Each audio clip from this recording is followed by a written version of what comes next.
Raphinha বর্তমান সময়ে ব্রাজিলের হয়ে সে খুশি নয়, কারণ বর্তমানে ব্রাজিল যেইভাবে খেলতেছে এইটার পরে কোনো প্লেয়ার্সই যে খুব বেশি হ্যাপিনেস অবস্থায় থাকবে সেইটা বলার কোনো সুযোগ কিংবা সম্ভাবনা কোনোটাই নাই। ব্রাজিলে একটু আগে ম্যাচ শেষ করছে উরুগুয়ের এগেনস্টে, একে একে ম্যাচটা শেষ হয়েছে।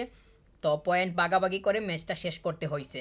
ব্রাজিল একটা পয়েন্ট পাইছে, 18 পয়েন্ট নিয়ে টেবিলের 5 নাম্বার, খুব সম্ভবত 5 নাম্বার অবস্থানেই আছে। তো সাউথ সাউথ আমেরিকান জোন থেকে 6টা দল বের হবে আগামী ওয়ার্ল্ড কাপের জন্য। তো ব্রাজিলের অবস্থানটা ওয়ার্ল্ড কাপে যাওয়ার মতোই আছে, এবং সামনে যেহেতু ম্যাচ বেশ কিছু বাকি আছে, তাহলে বলা যায় যে তাদের যেহেতু 6টা দল বের হবে, তাহলে তাদের বের হওয়া এত বেশি অসুবিধার কারণ হবে না। কারণ আরও যে 4টা দল ফাইট দিতেছে, যারা 7, 8, 9, 10 এই অবস্থানেই আছে, তাদের অবস্থান খুবই খারাপ অবস্থায় আছে। তো সেই দিক বিবেচনায় ব্রাজিলের মানে অবস্থাটা ভালো, বা বর্তমান হিসাব অনুযায়ী। কিন্তু একটা জিনিস হচ্ছে, ব্রাজিলের কোচ দরিবাল তিনি আসলে কোন ধরনের খেলা খেলাতে চাইতেছেন, এইটা আমার কাছে মনে হয় যে ওনার কাছেও অপরিষ্কার।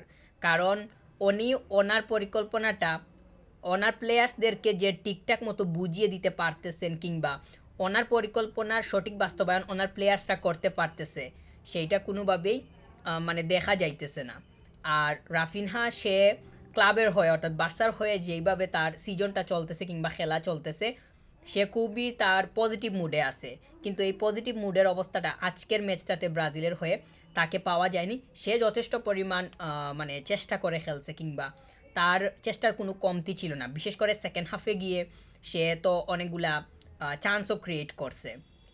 সে তার জায়গা থেকে যতটুকু পারতেছে ততটুকুই করতেছে। ব্রাজিলের খেলায় স্পিড আছে সেকেন্ড হাফে।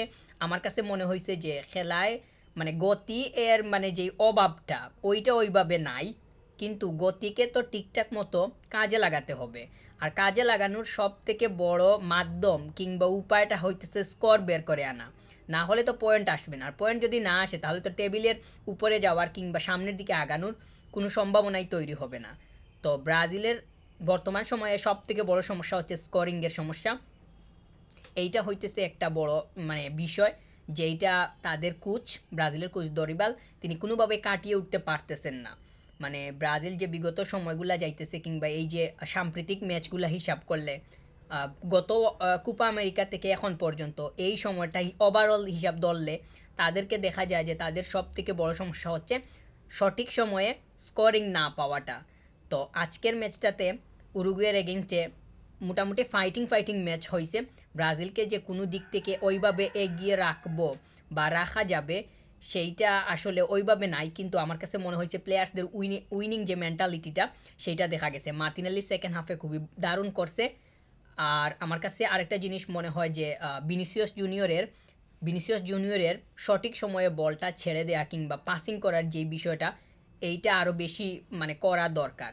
কারণ তার কাছে সে নির্দিষ্ট সময় পর্যন্ত বলটা রেখে তারপরেই পাস করতেছে, যেইটা কোনোভাবেই সে বলটা ছেড়ে দেওয়ার পরে যেই সম যেই যেই অবস্থার তৈরি হইতেছে সেইটা কোনোভাবে পজিটিভ হইতেছে না। মানে তার কাছে যত সময় বলটা থাকতেছে, তারপরে বলটা ছাড়ার পরে যেই অবস্থা তৈরি হইতেছে, তখন দেখা যাইতেছে যে ব্রাজিলের মানে অ্যাটাকিং যেই মানে অ্যাটাক করার যে মুডটা ছিল ওইটা অনেকটাই নিচের দিকে নেমে আসতেছে।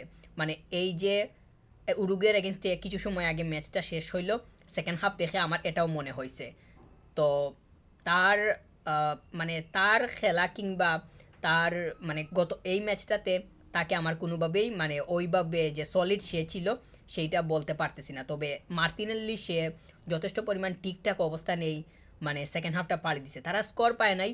ব্রাজিলের মানে সব থেকে বড় সমস্যাটা হচ্ছে যে স্কোর পায় না। যদি স্কোর পাইতো তাহলে তো মানে 3টা পয়েন্ট বের করে নিত, তখন দেখা যাইতো যে পয়েন্ট টেবিলের উপরের দিকে আসতেছে এবং অনেক বেশি স্বস্তিতে থাকতেছে। তারা এখন যে অবস্থানেই আছে, এই অবস্থান নিয়ে কোনোভাবেই যে তারা মানে খুবই শান্তির নিঃশ্বাস ফেলতে পারবে সেটা মনে করছি না।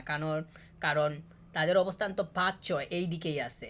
ওই দিক থেকে কখন 7-8 ওই দিকে নেমে যায় সেটা একটা বিষয়। কারণ মানে পয়েন্ট তো তাদের এত বেশি না, আবার যাদের সাথে তাদের মানে কম্পারিজনটা এই মুহূর্তে মানে পয়েন্ট টেবিলের, তো ওইগুলাও তো উপরের দিকে চলে আসতে পারে। তো এই বিষয়গুলো আমার কাছে মানে মনে হয় যে ব্রাজিলের অনেক দুর্বল জায়গা কিংবা সমস্যার জায়গা। অবশ্য ব্রাজিল যেইভাবে গত কোপা আমেরিকার পর থেকে এখন পর্যন্ত খেলতেছে, অবশ্য শুধু কোপা আমেরিকা নয়, শুধু কোপা আমেরিকা বললে ভুল হবে। ক্রোয়েশিয়ার এগেনস্টে তো 2022 বিশ্বকাপে তারা হারছিল, মানে ওইখান থেকে বাদ পড়ছে। তো ওইখান থেকে তাদের অবস্থা খারাপ শুরু হয়, যেই শুরুটার দেখা এখন অবধি শেষ হয় নাই, যেই শুরুটা এখন অবধি চলতেছে। কোচ আসছে, আগে তো আরেকজন কোচ ছিলেন আহ, তিতে, তো উনি যাওয়ার পরে তো আসলেন মানে দরিবাল। তো উনি আসার পরে যে পরিবর্তন আসছে কিংবা ওই আগের মনোভাবের যে চেঞ্জ হয়েছে সেইটা মনে হইতেছে না ব্রাজিলের খেলা দেখে। মানে আজকের ম্যাচটা দেখে সেকেন্ড হাফে আমার কাছে মনে হয়েছে যে প্লেয়ার্সদের যথেষ্ট পরিমাণ মানে মানে ট্রাইং, তাদের উইনিং মেন্টালিটি এগুলা আছে, কিন্তু এইগুলা শুধু থাকলেই তো হবে না। কারণ ম্যাচটা বের করে আনতে হলে স্কোরিংয়ের প্রয়োজন, স্কোরিং ছাড়া তো পয়েন্ট এমনি এমনি আসবে না। তো এইটা হইতেছে সব থেকে বড় মানে সমস্যার জায়গা। আমার কাছে মনে হয় যে কোচদেরকে, বিশেষ করে কোচিং স্টাফদেরকে স্কোরিংটা কীভাবে বের করে আনা যায় এই দিকে বেশি মনোযোগ দেওয়াটা উচিত হবে। মানে একদম প্রপার নাম্বার 9 ব্যবহার, রাফিনহা, ভিনিসিয়াস জুনিয়র এরা কেউই প্রপার নাম্বার 9 না, এরা উইঙ্গার, আপনারা সবাই জানেন। তো নাম্বার 9 ঠিকঠাক মতো ব্যবহার করা গেলে স্কোরিং আসবে, কিন্তু সবচেয়ে সমস্যা হইতেছে যে তারা ব্যবহারই করতে পারতেছে না। দরিবাল জুনিয়র তিনি কোন স্টাইলটা চাইতেছেন কিংবা কোন ধরনে আগাইতে চাইতেছেন এইটা মানে কোনোভাবেই পরিষ্কার হওয়া মানে যাচ্ছে না বলেই মনে করতেছি। তো ওনার কাজ আরও বেশি মানে স্বচ্ছ হওয়া দরকার, কিংবা ওনার উদ্দেশ্য, ওনার লক্ষ্য বা মানে উদ্দেশ্য লক্ষ্য সেইটা না হয় একটু পরে, কিন্তু ওনার মানে পরিকল্পনাটাতে অনেক বেশি স্বচ্ছতা দরকার বলে মনে করতেছি, যেইটার বাস্তবায়ন কিছুটা হলেও মানে মাঠের মধ্যে দেখা যাবে। তো ব্রাজিল আজকের ম্যাচটা 1-1 শেষ করছে। এইটা এইটা মানে উরুগুয়ে বর্তমান সময়ে একটা মানে মাইটি প্রতিপক্ষ বলাই যায়, কারণ তারা তারা আগেও ব্রাজিলকে হারাইছিল, উরুগুয়ে তো আগেও আর্জেন্টিনাকেও হারাইছিল। তো তারা মানে তারা এই হিসাব অনুযায়ী কিংবা বর্তমান সময়ে তারা যেইভাবে খেলতেছে উরুগু, তারা ব্রাজিলকে হারানোর মতো তাদের মানে ক্যাপাবিলিটিটা ছিল। তবে ব্রাজিল ড্র করছে, এইখানে অবশ্য একটা মানে ব্রাজিল অ্যাপ্রিসিয়েট পাইতেই পারে, একটা পয়েন্ট হলেও মানে বের করে নিছে, স্কোরিং আসছে। তো আর উরুগুয়ের হয়ে বালবার্দে সে স্কোর করছে, ভালো স্কোর ছিল। ব্রাজিলের গোলটাও ভালো ছিল, অবশ্য গোল দুইটাই ভালো ছিল। তবে মূল কথাটা হচ্ছে ব্রাজিলের আরও বেশি মানে ফোকাস দরকার, বিশেষ করে দরিবাল জুনিয়রের যে ট্যাকটিক্স, ওনার ট্যাকটিক্সটা কি আসলে মানে আমার পক্ষে বলা কোনোভাবেই সম্ভব না। তবে ওনার হচ্ছে কাজে অনেক বেশি মানে মনোযোগ দেওয়া দরকার। উনি কিছুদিন আগে একটা কথা বলছিলেন যে মানে আপনারা জানেন সবাই, তো আমি বলতেছি আবার আন্ডারস্ট্যান্ডিংয়ের সুবিধার্থে। উনি বলছিলেন যে মানে ব্রাজিল ওয়ার্ল্ড কাপের ফাইনাল খেলবে।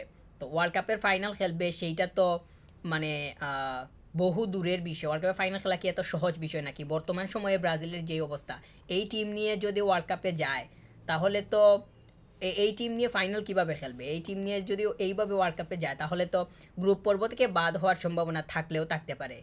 তবে যেহেতু সামনের দিকে সময় আছে, মানে ব্রাজিলের 2025 সাল তো এমনিতেই আছে, ওইখানে কাজ কাজ গুছিয়ে নেওয়ার সুযোগ আছে। কথা বেশি না বলে কিংবা এটা করবে সেটা করবে ওইটা এইভাবে মানে না বলে কাজের দিকে মনোযোগ দেওয়া দরকার। উরুগুয়ের কাছ থেকে 3 পয়েন্ট নেওয়া যাইতেছে না, ব্রাজিল নিতে পারতেছে না, কিংবা দরিবাল জুনিয়র বের করে আনতে পারতেছেন না। ওয়ার্ল্ড কাপের ফাইনাল যাবে কি যাবে না সেইটা তো চিন্তা বহু দূরের বিষয়। তো আমার কাছে মনে হয় যে মানে ব্রাজিলকে মানে কোচিং স্টাফদেরকে বর্তমান সময়ে দলের দিকে খুব বেশি মনোযোগ দেওয়া দরকার, আর নাম্বার 9 পজিশন নিয়ে অনেক বেশি ভাবতে হবে। কারণ এই জায়গাতে যদি সঠিক একটা প্লেয়ারকে সেট করা না যায় তাহলে স্কোর বের হয়ে আসার সম্ভাবনাটা এমনিতেই কমে যাবে। আর উদাহরণ হিসাবে যদি আর্জেন্টিনাকে বলি, আজকে আর্জেন্টিনা জিতছে 1-0-তে। তো ওইখানে স্কোর পাইছে লাউতারো মার্টিনেজ, হুলিয়ান আলবারেজ, এই দুইটা প্লেয়ারই হইতেছে সেট স্ট্রাইকার। যদিও পরিকল্পনাতে পরিবর্তন ছিল, তবে আজকে স্কোরটা আসছে লাউতারোর কাছ থেকে। কেন আসছে? কারণ লাউতারো একদম সেট স্ট্রাইকার, তার জায়গাতে সে একদম সেট। এখান থেকে বলটা আসছে, কিক করছে মানে বাইসাইকেল কিক, গোল পেয়ে গেছে, কোনো সমস্যাই হয়নি। তো এইরকম যদি ব্রাজিলের একটা প্লেয়ার সেট করা যায় কিংবা এরকম একজনকে নিয়ে আসা যায় যে বল আসলেই সাপ্লাই হলে স্কোর আসার সম্ভাবনা থাকবে কিংবা সে তার জায়গার সাথে খুব বেশি ফিট, তো এই রকম একটা প্লেয়ার সেট করা দরকার হবে যার কাছ থেকে স্কোরিংটা পাওয়া যাবে, স্কোর পাইতে কোনো সমস্যা হবে না। তো স্কোর বের করে নিতে পারলে পয়েন্ট তো এমনিতেই বাড়বে, পয়েন্ট বাড়লে টেবিলের উপরের দিকে যাওয়ার সম্ভাবনা তৈরি হবে। টিম ব্রাজিলের বর্তমান সময়ে টিম আসলেই মানে অগুচালু, এখন অবধি গুছাতে পারে নাই। দরিবাল জুনিয়র বেশ কিছুদিন থেকে ব্রাজিলকে নিয়ে কাজ করতেছেন, তবে তিনি যে পজিশন ওয়াইজ প্লেয়ার সেট করতে এখন অবধি সক্ষম হয়েছেন সেটা বলার কোনো সুযোগ পাচ্ছি না কিংবা সেটা দেখতেও পারতেছি না। এই যে উরুগুয়ের এগেনস্টে সেকেন্ড হাফটা যেইভাবে তারা পার করছে, এইখানে স্পিরিট খেলার মধ্যে স্পিরিট ছিল, সেটা আমি মানে বলতেই বাধ্য। কারণ প্লেয়ার্সগুলা দেখছি আমি তারা উইনিং মেন্টালিটি নিয়েই অনেকটা মানে স্ট্রংলি আগাইতেছে, এইটা অবশ্যই অ্যাপ্রিসিয়েট করার মতো। কিন্তু প্লেয়ার্স যে খুবই সেট অবস্থায় আছে তার পজিশনে, সেইটা কিন্তু আপনি কোনোভাবেই বলতে পারবেন না বা বলা যাবেও না। তো এইটার দিকে মনোযোগ দিতে হবে। একটা যদি স্ট্যান্ডার্ড টিম দাঁড় করানো যায় তখন দেখা যাবে যে এই টিমের কাছ থেকে আউটকাম আসতেছে, যে কোনো টিমের এগেনস্টে ভালো করার সম্ভাবনা তৈরি হইতেছে। স্কোরিংটা সব থেকে বেশি ইম্পর্টেন্ট, খেলা তো স্কোরই বেশি ইম্পর্টেন্ট। তো স্কোরের জন্য একটা প্লেয়ার, দুইটা প্লেয়ার এইরকম বাছাই করে নিয়ে এসে এই জায়গার সাথে একদম পুরোপুরিভাবে সেট করতে হবে যার কাছ থেকে আউটকাম চোখ বন্ধ করে হলেও যেভাবেই হোক আসবে। তো এই দিকে মনোযোগ দেওয়া দরকার। কোচিং স্টাফদেরকে অনেক বেশি ফোকাস দিতে হবে। টিম যদি সঠিকভাবে গুছানো না যায় তাহলে ব্রাজিলের কপালে সামনের দিকেও দুঃখ থাকবে। 2022 বিশ্বকাপে যেভাবে বাদ পড়ছে, সামনের ওয়ার্ল্ড কাপে বাদ পড়বে কি না সেটা তো আসলে এই মুহূর্তে অনুমান করা কিংবা বলতেও চাই না, অনুমানও করতে চাই না। কিন্তু টিম যদি এইভাবে চলতে থাকে তাহলে সামনের দিকে অবশ্যই খারাপ কিছুই অপেক্ষা করবে। কারণ এখন অবধি প্লেয়ার কিন্তু পজিশনের সাথে সেট হয় নাই, যেটা খুবই ইম্পর্ট্যান্ট। টিম হয়ে খেলতে না পারলে আউটকাম কোনোভাবেই ভালো আসবে না। তো আমার কাছে মনে হয় যে দরিবাল জুনিয়র কোচিং স্টাফ সবারই একটা স্ট্যান্ডার্ড টিম কীভাবে স্ট্যান্ড করানো যায় এই দিকে বেশি মনোযোগ দেওয়া দরকার। বিশেষ করে নাম্বার 9-এর জন্য কাজ করতে হবে, যার কাছ থেকে স্কোরিং আসাটা মানে স্কোরিং এক্সপেক্ট করাটা যেমন সহজ বিষয় হবে, তার কাছ থেকে স্কোরিংটাও আসবে, এইরকম একজনকে নিয়ে এসে সেট করানো খুবই দরকার হবে বলেই মনে করতেছি।